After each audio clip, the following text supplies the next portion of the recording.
Are home prices too high? Is the housing market going to crash in 2021? Well, stay tuned and let's figure it out.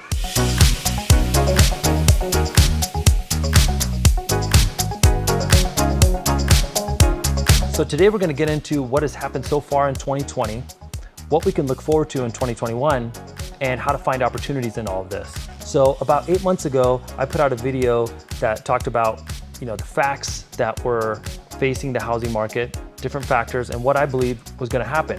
Now, this was right when COVID and coronavirus lockdowns were hitting all the markets. Everything was pretty bleak at that time. And I just wanted to look at the facts and take my emotions out of it to see if I could come up with a accurate prediction. Turned out pretty much everything we went through in that first video actually played out. In fact, it was even more bullish than what I thought it would be. I am the smartest man alive! So really quick, here's why that prediction turned out to be correct. So if you recall, government action was very swift at the beginning of the recession. Money was coming very fast to small businesses. And then also interest rates were suppressed by the Federal Reserve. So the Federal Reserve is artificially keeping long-term mortgage rates very, very low. They're at record lows, and this decreased borrowing costs and increased purchasing power. Also, there was a lot of cash on the sidelines that came into the market as soon as things started to gain steam. So you saw the stock market recover, and you also saw the real estate market kind of shoot up, almost like a V-shaped recovery. The other main factor that really supported the housing market was during the lockdown period, the importance of your home skyrocketed. What do I mean by this? Well, when you're locked in your house, pretty much nothing else to do, no travel, no work, no leisure activities, no recreational activities. Pretty much everything gets moved into your house. Now this becomes the place where you work out, where your kids even go to school, all these things. So now you're looking at your home and you're saying, well, now I want to have a home with an office. I want to have a bigger yard for the kids. I want to have a bigger home, or I want to live in a better community that's got these amenities and all these different things. So people started to really consider where they live being the most important thing on their list of priorities. So let's look at what's going to happen in 2021. What's the outlook for the future, right?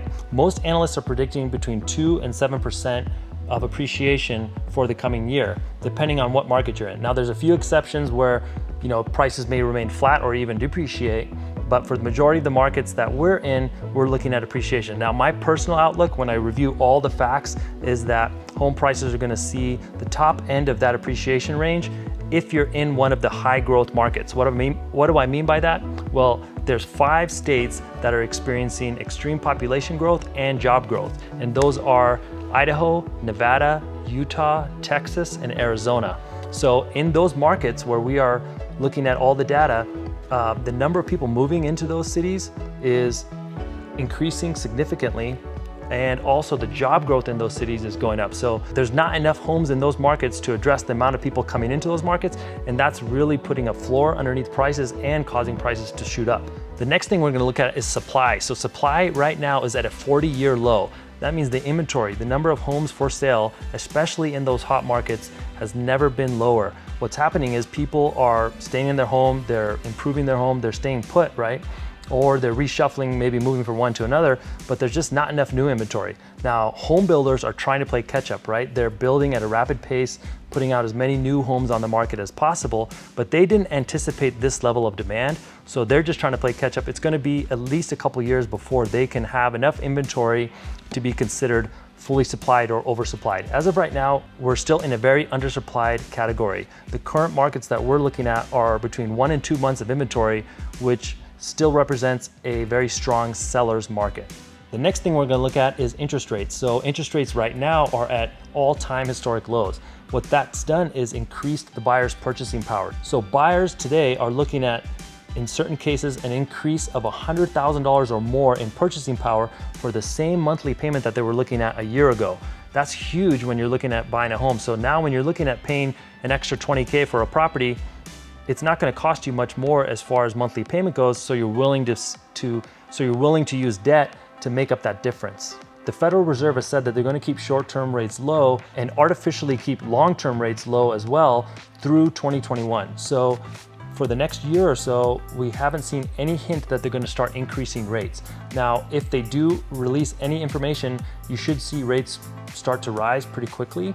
But I don't expect them to just skyrocket. We'll see maybe a % increase once they start hinting that they're going to start pulling back on their quantitative easing. So now let's look at a few negative things that may trip us up here, right? So one of the things that the bears pointed to The bears. The bears.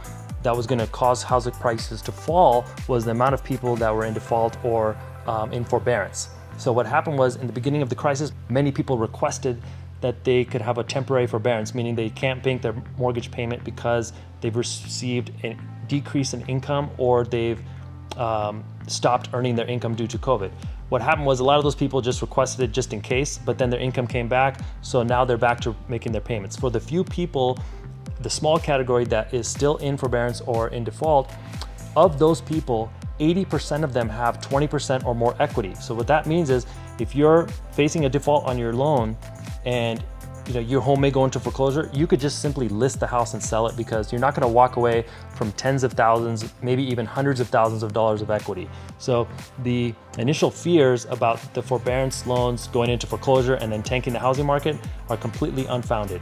The next thing you want to look at or keep an eye on is unemployment. As of right now, unemployment rate nationally is at 7%. In our state here in Nevada, it's at 12%, but that hasn't impacted the housing market at all because those people that are adversely affected by the current recession or by the previous recession are those who are not really in the market to buy a home anyways, right? So these were a lot of people in the small business industry, in the hospitality, travel, and those weren't a huge segment of home buyers. And what's happened is, even though some industries are struggling, and it's very, it's sad what's happened to a lot of these industries, there are other industries which have exploded in growth. So we have a tale of two economies, and the economy that's growing exponentially far outweighs the small amount of people who are facing struggles or dealing with unemployment, those types of issues. Many people are pivoting to the growth industries, in fact, and that's what's reducing the unemployment rate. The last thing to keep an eye on is politics. A lot of people are worried about politics these days, but real quick, with a divided House and Senate, you're not going to see really crazy agendas pushed either on the right or the left. So I wouldn't really worry about politics at this point. Yes, whoever's the president could make some executive orders, but it's not going to affect the market in a huge way. So the last thing I want to hit on was opportunities. How can we find opportunities in all of this? And there's three ways we can really do that. We can find deals even in the hot market. We can also use facts, not emotions, to determine where the dollars are going to be best invested or where we should buy property. And then also we can find ways to create opportunities if we're in the industry. So real estate agents, mortgage lenders, there's definitely ways to create huge opportunities today. So I'm going to go over those things in a future video and really go down into the details of how we can really capture opportunities even in a crazy market like we are in today. So overall, guys, I'm still pretty bullish on the housing market for 2021. Like I said, with the one caveat being in these high growth markets. So it's not a blanket statement for the entire United States. Every market's a little bit different, but for the markets I'm looking at with high growth, I'm definitely looking for the top end of that appreciation range. And this may change as things go on, and we will update you throughout the year with new news as it comes out.